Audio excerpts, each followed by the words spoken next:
Hello friends, ನಿನ್ನ ಜೊತೆ ನನ್ನ ಕತೆ ಧಾರಾವಾಹಿಯ ಶನಿವಾರದ ಸಂಚಿಕೆ ಬಗ್ಗೆ ಹೇಳೋದಾದರೆ, ಇಲ್ಲಿ ಅಜಿತ್ ತಾಯಿಗೆ ಅಜಿತ್ ಅವ್ರ ಅಜ್ಜಿ ಹೇಳ್ತಿರ್ತಾರೆ, ನಿನ್ನ ಮಗ ನಿನ್ನನ್ನಾದರೂ ಕೇರ್ ಮಾಡ್ತಾನಲ್ಲ ಅಂತ. ಅದಕ್ಕೆ ಅಜಿತ್ ಅವ್ರ ತಾಯಿ ಸಂಗೀತ ಅವರು, ಹಾಗೇನಿಲ್ಲ ಅಮ್ಮ, ಅಜಿತ್ ಎಲ್ಲರನ್ನೂ ಕೇರ್ ಮಾಡ್ತಾನೆ, ಅಜಿತ್ ಮದುವೆ ಆದ್ಮೇಲೆ ಚೇಂಜ್ ಆಗಿಲ್ಲ, ನಿಮಗೆ ಆ ರೀತಿ ಅನಿಸ್ತಿದೆ ಅಷ್ಟೇ ಅಂತ ಹೇಳ್ತಾರೆ. ಸರಿ ಸರಿ ಬಿಡು, ನಿಮ್ಮ ಮಗ ನೀನು ಎಲ್ಲಿ ಬಿಟ್ಕೊಡ್ತೀವಿ, ಈಗ ನನಗೆ ಸ್ವೀಟ್ ತಿನ್ನಬೇಕು ಅಂತ ಅನಿಸ್ತಿದೆ, ಪಥ್ಯ ಮಾಡಿ ಮಾಡಿ ನಾನು ಶುಗರ್ನೆಲ್ಲ ಕಂಟ್ರೋಲ್ ಮಾಡ್ಕೊಂಡಿದ್ದೀನಿ, ನನಗೆ ಅದೆಲ್ಲ ಗೊತ್ತಿಲ್ಲ, ನನಗೆ ಇವಾಗ ಸ್ವೀಟ್ ತಿನ್ನಲೇಬೇಕು, ನನಗಂತೂ ಪೇಡ ಬೇಕೇ ಬೇಕು ಅಂತ. ಅಷ್ಟರಲ್ಲಿ ಅಪ್ಪು ಎದ್ದು, ಅಜ್ಜಿ ನಿಮಗೆ ಪೇಡ ಬೇಕಾ, ನಾನು ತೊಗೊಬಂದು ಕೊಡ್ತೀನಿ, ಕೊನೆಗೆ ಧಾರವಾಡ ಎಲ್ಲ ಹುಡುಕಿ ಧಾರವಾಡದ ಪೇಡನೇ ತೊಗೊಬಂದು ಕೊಡ್ತೀನಿ, ನೀವು ಚಿಂತೆನೇ ಮಾಡಬೇಡಿ ಅಂತಾಳೆ. ಅಷ್ಟರಲ್ಲಿ ಸಂಗೀತ ಅವರು, ಅಪ್ಪು ನೀನು ಇಷ್ಟೊಂದೆಲ್ಲ ಓವರಾಗಿ ಆಡಬೇಡ, ಬಂದು ಕುತ್ಕೋ, ಇಷ್ಟು ದಿನ ಅಜ್ಜಿ ತಾನೇ ಸ್ವೀಟ್ನ ತೊಗೊಬಂದು ಅಜ್ಜಿಗೆ ಕೊಡ್ತಿದ್ದಿದ್ದು, ಅಜ್ಜಿ ಸ್ವೀಟ್ನ ತಿಂದರೆ ಮೊಮ್ಮಗನಿಗೆ ಖುಷಿ ಆಗುತ್ತೆ, ಮೊಮ್ಮಗ ಸ್ವೀಟ್ನ ತೊಗೊಬಂದು ಕೊಟ್ಟರೆ ಅಜ್ಜಿಗೆ ಖುಷಿ ಆಗುತ್ತೆ, ಇಷ್ಟು ದಿನ ಅವನೇ ತೊಗೊಬಂದು ಕೊಡ್ತಿದ್ದಿದ್ದು ಅಂತ. ಅಷ್ಟರಲ್ಲಿ ಅಜ್ಜಿ, ಹೌದು ಹೌದು, ಇಷ್ಟು ದಿನ ಅವನೇ ತೊಗೊಬಂದು ಕೊಡ್ತಿದ್ದಾದ್ರೆ ಮದುವೆ ಆದಾಗಿಂದ ಎಲ್ಲಿ ತೊಗೊಬಂದು ಕೊಟ್ಟ, ಎಲ್ಲ ಬರೀ ಆ ಹುಡುಗಿಗೆ ತೊಗೊಬಂದು ಕೊಡೋದೇ ಆಗಿದೆ, ನಮ್ಮನ್ನೆಲ್ಲಿ ಮರ್ತೇ ಬಿಟ್ಟಿದ್ದಾನೆ ಅಂತ ಹೇಳ್ತಾರೆ. ಅದಕ್ಕೆ ಸಂಗೀತ ಅವರು, ಅಮ್ಮ ನೀವೇನಾದರೂ ಅಂದ್ಕೊಳ್ಳಿ, ನನ್ನ ಮಗ ಚೇಂಜ್ ಆಗಿಲ್ಲ, ಈಗ ಒಂದು ಕೆಲಸ ಮಾಡಿ, ಹೋಗಿ ಅಜಿತ್ ಹತ್ರ ನನಗೆ ಸ್ವೀಟ್ ಬೇಕು ಅಂತ ಒಂದು ಮಾತು ಹೇಳಿ, ಅವನೇನಾದರೂ ತೊಗೊಬಂದು ಕೊಟ್ಟಿಲ್ಲ ಅಂದರೆ ಅವಾಗ ಬಂದು ನನ್ನ ಹತ್ರ ಕೇಳಿ ಅಂತಾರೆ. ಅದಕ್ಕೆ ಅಜ್ಜಿ, ಸರಿ ಇದು ಒಂದು ಹಾಗೆ ಬಿಡಲಿ, ನಾನು ಹೋಗ್ತೀನಿ ಅಂದ್ಬಿಟ್ಟು ಅಲ್ಲಿಂದ ಎದ್ದು ಹೋಗ್ತಾರೆ. ಇನ್ನು ಇಲ್ಲಿ ಅಜಿತ್ ಅವರು, ಭೂಮಿಗೆ ಸಾರಿ ಕೇಳಬೇಕಲ್ಲ, ಹೆಂಗೆ ಕೇಳೋದು, ಈಗ ಅವಳು ಅಡುಗೆ ಮನೆಯಲ್ಲಿ ಇರ್ತಾಳೆ, ಇಲ್ಲಿಗೆ ಹೋದ್ರೆ ಪಲ್ಲವಿ ಅಕ್ಕ ಆಮೇಲೆ ಮನೆಯವರೆಲ್ಲರೂ ಕೂಡ ಇರ್ತಾರೆ, ನಾನೇನಾದರೂ ಸಾರಿ ಕೇಳಿದ್ರೆ ನಾವು ಜಗಳಾಡಿದ್ದೀವಿ ಅಂತ ಎಲ್ರಿಗೂ ಗೊತ್ತಾಗುತ್ತೆ, ನಾನು ಇಲ್ಲೇ ವೆಯ್ಟ್ ಮಾಡೋದು ಬೆಟರ್ ಅಂದ್ಬಿಟ್ಟು ರೂಮಲ್ಲೇ ವೆಯ್ಟ್ ಮಾಡ್ತಿರ್ತಾರೆ. ಅಷ್ಟರಲ್ಲಿ ಅಲ್ಲಿಗೆ ಭೂಮಿ ಬಂದು, ಸಾಹೇಬ್ರೆ ನಿಮ್ಮ ಹತ್ರ ಏನೋ ಹೇಳಬೇಕಿತ್ತು ಅಂತಾಳೆ. ಅಷ್ಟರಲ್ಲಿ ಏನು ಹೇಳು ಅಂದಾಗ ಅದು ಅಂತಿರ್ತಾಳೆ. ಅಷ್ಟರಲ್ಲಿ ನಾನು ಏನೋ ಹೇಳಬೇಕಿತ್ತು ಅಂತ ಅಜಿತ್ ಅಂತಾನೆ. ಅದಕ್ಕೆ ಸರಿ ನೀವು ಮೊದಲು ಹೇಳಿ ಅಂತಿರ್ತಾರೆ. ಇಬ್ಬರು ಕೂಡ ಏನಿಲ್ಲ ಬಿಡು ಆಯಿತು ಅಂದ್ಕೊಂಡು ಸುಮ್ಮನಾಗ್ತಾರೆ. ಅಷ್ಟರಲ್ಲಿ ಇಬ್ಬರು ಕೂಡ ಒಟ್ಟಿಗೆ ಸಾರಿ ಅಂತ ಕೇಳ್ಕೊತಾರೆ. ಅಷ್ಟರಲ್ಲಿ ಅಜಿತ್, ನಾವಿಬ್ಬಿಬ್ಬರು ಹೇಳಿದ್ದು ಒಟ್ಟಿಗೆ ಸಾರಿ ಇಷ್ಟು ಬೇಗ ಸಿಂಕ್ ಆಗೋಯ್ತಾ, ಇನ್ನೊಂದು ಮಿನಿಟ್ ಬೇಗ ಕೇಳಿದಿದ್ರೆ ನಾನೇ ಫಸ್ಟ್ ಸಾರಿ ಕೇಳ್ತಿದ್ನಲ್ಲ ಅಂತ ಹೇಳ್ತಾನೆ. ಅಷ್ಟರಲ್ಲಿ ಭೂಮಿ, ನಂದು ಕೂಡ ಅದೇನೆ ಅಂತಾಳೆ. ನಂತರ ಅಜಿತ್ ಅವ್ರು, ಹೌದಾ ಸರಿ ಬಿಡು ಆಯಿತು ಅಂತಾಳೆ. ಅಷ್ಟರಲ್ಲಿ ಸಾಹೇಬ್ರೆ, ನಾನು ನಿಮ್ಮ ಮಾತು ಮೀರಿ ಕೋರ್ಟಿಗೆ ಬಂದಿದ್ದಕ್ಕೆ ದಯವಿಟ್ಟು ನನ್ನನ್ನು ಕ್ಷಮಿಸಿ ಅಂತ ಹೇಳ್ತಾಳೆ. ಅದಕ್ಕೆ ಈಗ ತಾನೇ ಏನೋ ಗೊಣಗ್ದೆ, ಅದಕ್ಕೆ ಹೇಳೋದು ಹುಡುಗಿಯರ ಮನಸ್ಸು ಸರಿ ಇಲ್ಲ ಅಂತ ಅಂದಾಗ, ಹೌದಾ ನಮಗೂ ಹೇಳ್ಕೊಟ್ಟಿದ್ದಾರೆ ಹುಡುಗರನ್ನ ನಂಬಾರ್ದು, ಹುಡುಗರು ಮನಸ್ಸು ಸರಿ ಇಲ್ಲ ಅಂತ ಗೊತ್ತಾ ಅಂತ ಇಲ್ಲಿ ಭೂಮಿನೂ ಕೂಡ ಹೇಳ್ತಾಳೆ. ನಂತರ ಅಜಿತ್ ಅವ್ರು ಹೇಳ್ತಾರೆ, ಅದು ಭೂಮಿ, ನೀನು ನನ್ನ ಮಾತನ್ನ ಮೀರಿನೂ ಕೂಡ ವೇಷ ಮರೆಸ್ಕೊಂಡು ಬಂದಿದ್ದಲ್ಲ, ನಾನು ಅಷ್ಟು ಹೇಳಿದ್ರು ಬಂದಿದ್ಲಲ್ಲ ಇವಳು ನನ್ನ ಮಾತನ್ನ ಮೀರಿ ಅಂತ ಸ್ವಲ್ಪ ಕೋಪ ಇತ್ತು. ನಂತರ ಮಾವನನ್ನು ಕಟ್ಕಟ್ಟಲ್ಲಿ ನಿಲ್ಲಿಸಿ ಹಾಗೆಲ್ಲ ಮಾಡಿದ್ರಲ್ಲ, ಮಾತಾಡ್ಸೋದಕ್ಕೆ ಅದು ತುಂಬ ನನಗೆ ಫ್ರಸ್ಟ್ರೇಷನ್ ಇತ್ತು, ಅದನ್ನೆಲ್ಲ ಬಂದು ನಿನ್ನ ಮೇಲೆ ತೀರಿಸ್ಕೊಂಡೆ ಅಷ್ಟೇ, ನನ್ನನ್ನು ಕೂಡ ಕ್ಷಮಿಸ್ಬಿಡು ಅಂತ ಹೇಳ್ತಾನೆ. ಅದಕ್ಕೆ ಭೂಮಿ, ಸರಿ ನಾನು ದೊಡ್ಡ ಮನ್ಸು ಮಾಡಿ ನಿಮ್ಮನ್ನು ಹೋಗ್ಲಿ ಅಂತ ಕ್ಷಮಿಸ್ತೀನಿ, ಬಟ್ ಒಂದು ಕಂಡೀಷನ್ ಇದೆ ಅಂತ ಹೇಳ್ತಾಳೆ. ಏನು ಅಂತ ಕೇಳಿದಾಗ, ನೀವು ನಮ್ಮಮ್ಮ ಬಿಡುಗಡೆ ಆಗೋ ತನಕನೂ ಕೂಡ ಬೇರೆ ಕಡೆ ಟ್ರಾನ್ಸ್ಫರ್ ತೊಗೊಳ್ಳಲ್ಲ ಅಂತ ನನಗೆ ಭಾಷೆ ಕೊಡಿ ಅಂತ ಕೇಳ್ತಾಳೆ ಭೂಮಿ. ಅದಕ್ಕೆ ಅಜಿತ್, ಸರಿ ಆಯಿತು, ನಾನು ಪ್ರಮಾಣನ ಮಾಡ್ತೀನಿ, ಯಾವುದೇ ಕಾರಣಕ್ಕೂ ನಿಮ್ಮ ಅಮ್ಮ ಹೊರಗಡೆ ಬರೋ ತನಕ ನಾನು ಎಲ್ಲೂ ಕೂಡ ಟ್ರಾನ್ಸ್ಫರ್ ತೊಗೊಳ್ಳಲ್ಲ, ಆದರೆ ಈ ಸಲ ನಿಮ್ಮ ಅಮ್ಮನಿಗೆ ಬೇಲ್ ಸಿಗೋದು ಕಣೆ, ಅವಳೊಬ್ಳು ಸಾಕ್ಷಿ ಉಲ್ಟಾ ಹೊಡಿದ ಇದ್ದಿದ್ರೆ ನಿಮ್ಮ ಅಮ್ಮಂಗೆ ಆರಾಮಾಗಿ ಬೇಲ್ ಸಿಕ್ಕೋದು, ಹೊರಗಡೆ ಬರ್ತಿದ್ರು ಅಂತ ಹೇಳ್ತಾನೆ. ಅದಕ್ಕೆ ಭೂಮಿ, ಅಯ್ಯೋ ಸಾಹೇಬ್ರೆ, ನಾನು ಹೇಳೋದೇ ಮರ್ತಿದೆ, ಶ್ವೇತಾಕ್ಕಂಗೆ ಸಾಕ್ಷಿ ಹೇಳೋದಕ್ಕಿಂತ ಮುಂಚೆ ಈ ಥರ ನೀನು ಸುಳ್ಳು ಸಾಕ್ಷಿ ಹೇಳಬೇಕು ಅಂತ ಬೆದರಿಕೆ ಹಾಕಿದ್ರಂತೆ ಅಂತ. ಹೌದಾ, ನಿನ್ಗ್ಯಾರು ಹೇಳಿದ್ದು ಅಂದಾಗ, ಅವರೇ ಹೇಳಿದ್ರು ಸಾಹೇಬ್ರೆ ಅಂತ.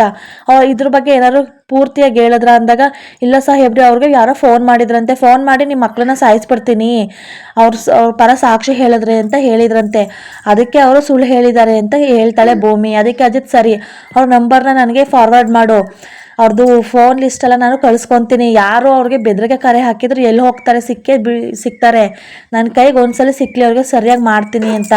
ಅಷ್ಟರಲ್ಲಿ ಭೂಮಿ, ಸರಿ ಸಾಹೇಬ್ರೆ ನಡೀರಿ ಇಬ್ಬರು ಹೊರಡಾಡ ಅಂದ್ಬಿಟ್ಟು ತಿರುಗ್ತಾಳೆ. ಅಷ್ಟರಲ್ಲಿ ಎಡೋ ಬರ್ತಾಳೆ. ಅಷ್ಟರಲ್ಲಿ ಭೂಮಿ, ಏನಾಯಿತು ಅಂತ ಅಜಿತ್ ಭೂಮಿ ಸರಗ್ನ ಹಿಡ್ಕೊತಾರೆ. ಅಷ್ಟರಲ್ಲಿ ಅಜ್ಜಿಗಲ್ಲಿ ಕರೆಕ್ಟ್ ಟೈಮ್ಗೆ ಬರ್ತಾರೆ. ಅಷ್ಟರಲ್ಲಿ ಭೂಮಿ ಸರಗ್ನ ಅಜಿತ್ ಬಿಡ್ತಾನೆ.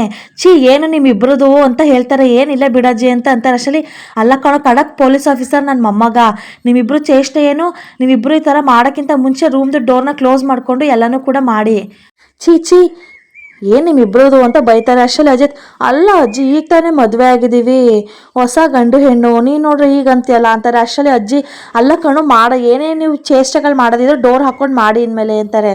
ಸರಿ ಅಜ್ಜಿ ಆಯಿತು ಅಂತ ಅಜಿತ್ ಹೇಳ್ತಾನೆ.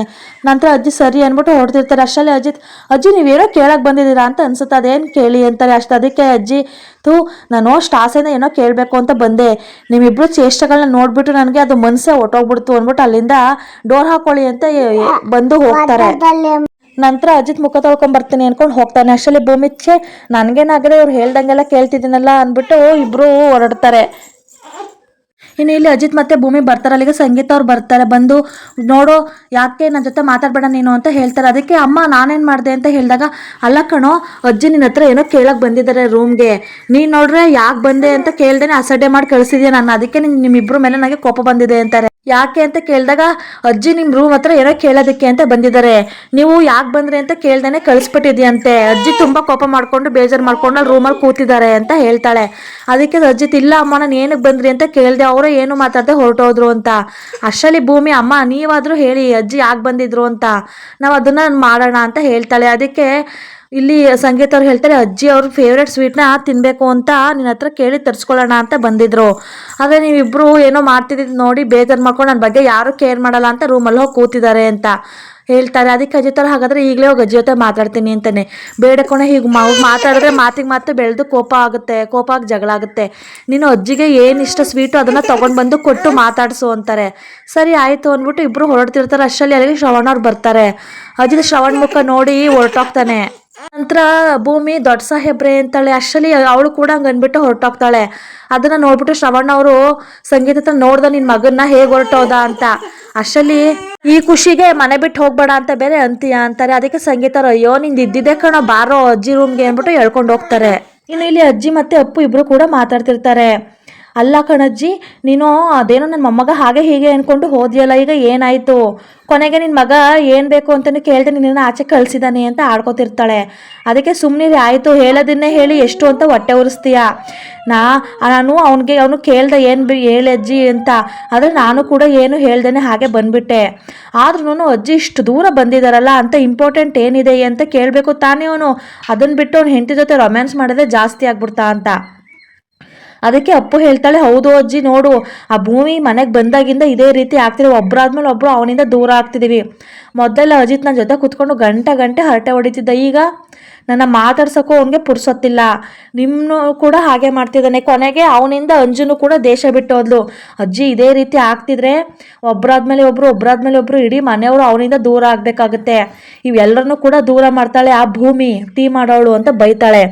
ಅದಕ್ಕೆ ಹೌದು ಕಣೆ ನೀನು ಹೇಳಿರೋದು ಕರೆಕ್ಟು, ಇವಳನ್ನ ಹೇಗಾದರೂ ಮಾಡಿ ಓಡಿಸ್ಬೇಕು ಅಂತ ಹೇಳಿದಾಗ ಅಜ್ಜಿ, ಅದಕ್ಕೆ ಅಪ್ಪು ಹೇಳ್ತಾಳೆ, ಅಜ್ಜಿ ಓಡಿಸ್ಬೇಕು ಅಂತ ಸುಮ್ಮನೆ ಹೇಳೋದಲ್ಲ, ಅಕ್ಕಿ ಹಾಕ್ಬಿಟ್ಟು ಕುಕ್ಕರ್ಗೆ ಒಲೆ ಮುಂದೆ ಇಟ್ಬಿಟ್ರೆ ಅನ್ನ ಆಗಲ್ಲ ಅಜ್ಜಿ, ನಾವು ಅದಕ್ಕೆ ಏನೇನು ಬೇಕಾದ ಕರೆಕ್ಟಾಗಿ ಹಾಕಿ ಆ ಟೈಮ್ಗೆ ಮಾಡಬೇಕು, ಅವಾಗ ಅನ್ನ ಕರೆಕ್ಟಾಗಿ ಆಗೋದು. ಅದೇ ರೀತಿ ಓಡಿಸ್ಬೇಕು ಅಂತಂದರೆ ಆಗಲ್ಲ ಅಜ್ಜಿ, ನಾವು ಏನಾದರೂ ಪ್ಲ್ಯಾನ್ ಮಾಡಿ ಅವಳನ್ನ ಓಡಿಸ್ಬೇಕು ಅಂತಾರೆ. ಅದಕ್ಕೆ ಅಜ್ಜಿ ಹೌದು ನನಗೂ ಕೂಡ ಅದೇ ಆಸೆ, ನಾನೇನು ಅವಳನ್ನ ಮನೇಲಿ ಇಟ್ಕೊಳ್ಳೋಕ್ಕೆ ಆಸೆ ಪಡ್ತೀನ, ಆದರೆ ಈಗಿರೋ ಸದ್ಯದ ಪರಿಸ್ಥಿತಿನಲ್ಲಿ ಅವಳನ್ನ ಓಡಿಸೋದಕ್ಕೆ ಆಗಲ್ಲ ಕಣೆ, ಇನ್ನೇನ ಲಾಡ್ ವಿಚಾರವಾಗಿ ಓಡಿಸ್ಬೋದಿತ್ತು, ಇನ್ನೇನು ಮಾಡೋಕ್ಕಾಗತ್ತೆ ಅಂತ ಅಜ್ಜಿ ಹೇಳಿದಾಗ ಅಪ್ಪು ಇಲ್ಲಿಯೋ ಅಜ್ಜಿ ಈಗಲೂ ಕೂಡ ನಾವೇನಾದರೂ ಒಳ್ಳೆ ಪ್ಲ್ಯಾನ್ನ ಮಾಡಬೇಕು, ಆ ಭೂಮಿ ಮನೆ ಬಿಟ್ಟು ಹೋಗಬೇಕು.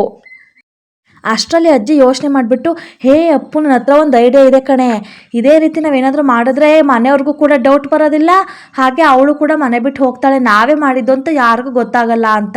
ಅದಕ್ಕೆ ಅಪ್ಪು ಏನು ಅಜ್ಜಿ ಅದು ಐಡಿಯಾ ಅಂತ ಕೇಳ್ತಾಳೆ. ಆವಾಗ ಅಜ್ಜಿ ಎಲ್ಲನೂ ಕೂಡ ಹೇಳ್ತಾರೆ.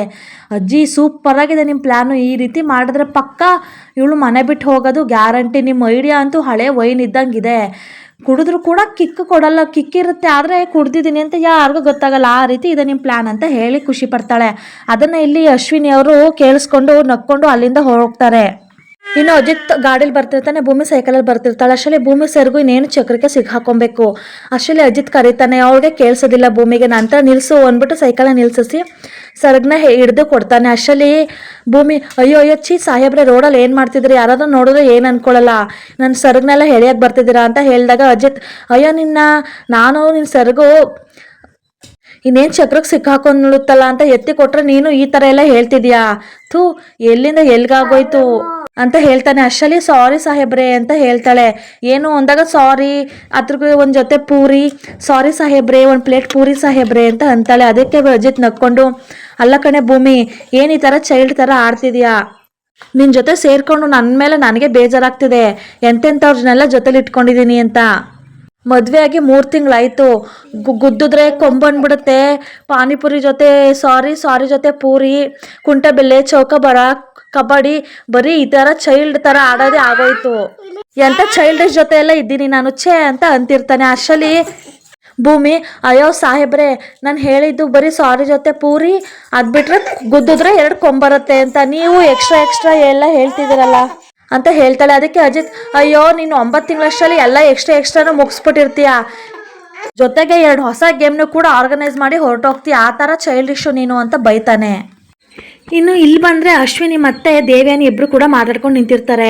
ದೇವಯಾನಿ, ಈ ಮಂಡ್ಯದಲ್ಲಿ ಏನು ಇಷ್ಟೊಂದು ಉರಿ ಸಾಕಾಗೋಯ್ತು ನನಗೆ ಅಂತ ಹೇಳ್ತಾಳೆ. ಅಷ್ಟರಲ್ಲಿ ಅಶ್ವಿನಿ, ಮೇಡಮ್ ಇದು ನಿಮ್ಮ ದೇಹಕ್ಕೆ ಆಗ್ತಿರೋ ಉರಿ ಅಲ್ಲ, ನಿಮ್ಮ ಮನಸ್ಸಿಗೆ ಆಗ್ತಿರೋ ಉರಿ ಅಂತ ಹೇಳ್ತಾಳೆ. ಅದಕ್ಕೆ ಹೌದು, ಇನ್ನೇನು ಮಾಡೋದು, ಆ ಭೂಮಿನ ಮತ್ತು ಅಜಿತನ ದೂರ ಮಾಡೋಣ ಅಂತ ಅಂದ್ಕೊಂಡ್ರೆ ನನ್ನ ಮಗಳು ನನ್ನಿಂದ ದೂರ ಆಗೋದ್ಲು. ಪಾಪ ದಿಕ್ಕು ದೆಸೆ ಇಲ್ಲದೆ ಇರೋ ಥರ ಎಲ್ಲೋ ಹೋಗಿ ಫಾರಿನಲ್ಲಿ ಬದುಕ್ತಿದ್ದಾಳೆ ನನ್ನ ಮಗಳು. ನನಗೆ ನೆನೆಸ್ಕೊಂಡ್ರೆ ಎಷ್ಟು ಬೇಜಾರಾಗಲ್ಲ ಹೇಳು.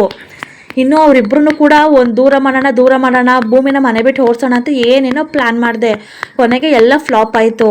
ಇವರಿಬ್ಬರೂ ದೂರ ಮಾಡಬೇಕು ಅಂತ ನಿಂತ್ಕೊಂಡಾಗೆಲ್ಲ ಏನಾದರೂ ಒಂದು ಆಗುತ್ತೆ. ಇಲ್ಲ, ನಾವೇನಾದರೂ ಮಾಡಬೇಕು. ರಾಮ್ಗೆ ಭೂಮಿ ಮೇಲೆ ಸಿಕ್ಕಾಪಟ್ಟೆ ಕೋಪ ಇದೆ, ಅದು ತುಂಬಾ ದಗ ಅಂತ ಹುರಿಬೇಕು. ಅವನೇ ಭೂಮಿಗೆ ಒಂದು ಗತಿ ಕಾಣಿಸ್ಬೇಕು. ಆ ರೀತಿ ನಾವೇನಾದರೂ ಮಾಡಬೇಕು. ರಾಮ್ ಬಿಸ್ನೆಸ್ಸಲ್ಲಿ ಸಿಕ್ಕಾಪಟ್ಟೆ ಲಾಸ್ ಆಗಬೇಕು, ಅದು ಭೂಮಿಯಿಂದನೇ ಆಯಿತು ಅಂತ ಭೂಮಿಗೆ ಅವನು ಬೆಂಡೆತ್ತಬೇಕು. ಈ ರೀತಿ ನಾವು ಪ್ಲ್ಯಾನ್ನ ಮಾಡಬೇಕು ಅಂತ ಇಲ್ಲಿ ದೇವಯಾನಿ ಅವರು ಅಶ್ವಿನಿ ಜೊತೆ ಹೇಳ್ತಾರೆ. ಫ್ರೆಂಡ್ಸ್, ಇವತ್ತಿನ ಎಪಿಸೋಡ್ ಇಲ್ಲಿಗೆ ಮುಗಿಸ್ತಾ ಇದ್ದೀನಿ. ಮತ್ತೆ ಮುಂದಿನ ಎಪಿಸೋಡ್ ಒಂದಿಗೆ ಬರ್ತೀನಿ, ನೋಡ್ತಾ ಇರಿ. ಪ್ಲೀಸ್ ಡು ಸಬ್ಸ್ಕ್ರೈಬ್ ಅಂತ ಹೇಳ್ತಾ ಥ್ಯಾಂಕ್ ಯು ಫಾರ್ ವಾಚಿಂಗ್.